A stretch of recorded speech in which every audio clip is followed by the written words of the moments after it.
What is going on, guys? This is Chris from Pickzz, and in today's video I will be giving you guys my 3 best MLB plays for today, June 16th, 2022. But as always, got to go over yesterday's picks, going 1 and 2 on the day. Honestly, with the picks I took yesterday, I was very confident, and I thought, looking at the pitching matchup, looking at the trends, the way that the batters have been hitting for these teams, I thought for sure both would come in. Only one of them did. Let's start it off. Blue Jays -1.5 did not come in. They were up a lot. Garcia goes in the game, gives up 3 earned runs. I know Barrios also gave up 3 in the game, but this one was just upsetting to see just because they were up by more than 1 all game, and then they blew it. I believe it was in the 7th or 8th. It was in the 8th inning. So that's unfortunate. The Boston Red Sox run line, they won 10-1. That was not a sweat. Shout out to the pitcher on the Red Sox. I didn't really know who he was, but he definitely showed out in this game. The Oakland Athletic bats are just they're not good. The last month, they've been probably bottom 5, as we should expect. They just offloaded a lot of their talent in the offseason, haven't been the same. And then, of course, the Rays' first 5+1/2 did not come in. Aaron Judge, first inning, bombs it.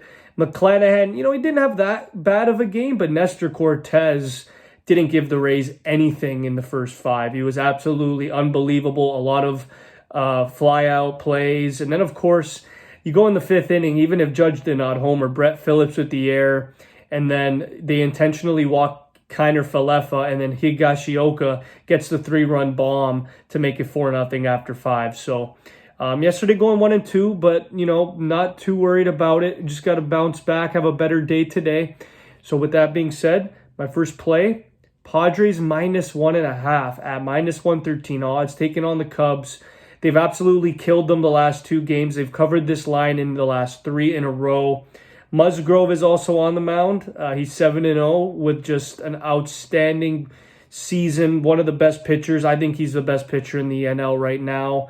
23-11, the Padres on the road. They've been fantastic. And then the Cubs at home, 11-23. One of the worst home teams at Wrigley Field. The Padres are also 7-2 in their last 9. They're 6-0 in their last 6 on the road. And, he has 1 earned run, Musgrove, in the last 20 innings pitched, which is just absolutely phenomenal. This is one of the better, more controlled, dominant pitchers in the game, and it's just great to see how impactful Musgrove has been, especially turning down a contract like that. He's been betting on himself like Aaron Judge did, and it's been panning out. So Swarmer as well is pitching for the Cubs. He gave up 6 home runs in his last start. And he's given up 8 in his last 3 games, and he's given up a home run in 3 in a row. So you struggle with the long ball. I just think that this is a tough spot here for the Cubs. I got the Padres winning by more than 1.5 runs. My second play is the Phillies -1.5 at -126. Just like with a great pitcher, I got to go with Zach Wheeler. He's been phenomenal in his last 3 starts. Only 3 earned runs, 5 walks, and 24 strikeouts. The Phillies are 5th in runs, 6th in hits. They're 8-0 in their last 8 versus the Nationals straight up. And over in the last 14 games, they've gone over the total in 12 of them. So that the Phillies offense has been rolling for the most part the last month and a bit. Since actually their manager got fired, they've been on a different level offensively. I just think the way that Patrick Corbin has kind of come out here the last month or so, he's been getting absolutely rocked. He's allowed 14 runs in his last 3 starts, a 5.91 ERA at home. He's also struggled a bit with his control, and he doesn't get too many strikeouts. So if you're not getting a lot of strikeouts against teams like the Phillies, the Mets, and the Yankees, they're going to have you pay. So I got the Phillies -1.5 with the much better pitcher here at -126. And my third and final play is going to be the Mets and Brewers to go over 8 runs at -115 odds. The Mets are 1st in runs. They're 1st in hits. The Brewers are 16th in runs, but they've started to really heat up recently. Adames, Yelich, they've been on a different level the last month or so. Even McCutchen has been picking it up.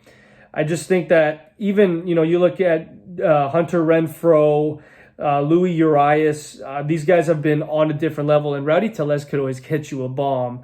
So The Brewers are averaging 6 runs in their last 3 games against the Mets. The Mets are only averaging 3. I expect them to get more than 3 in probably today's game.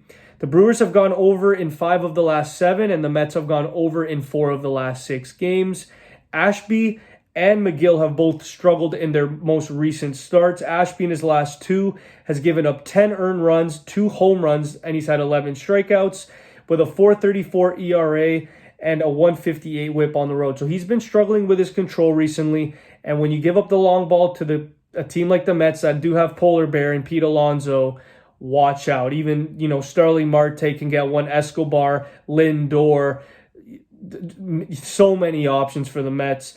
And then McGill, he started the year absolutely incredible, but recently he has struggled. 13 earned runs, 3 homers, and 14 Ks in only 9 innings pitched.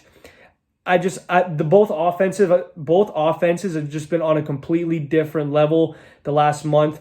Seen as, both of these pitchers, they do have a pretty good strikeout rate through 9 innings, but I just think the Mets and the Brewers, you look at their offensive consistency, I'll go with the over 8 runs here. I do think it's a little low. Thanks, guys, so much. Make sure to comment down below your favorite MLB plays of the day. Make sure to like this video and make sure to subscribe for more sports content. Peace.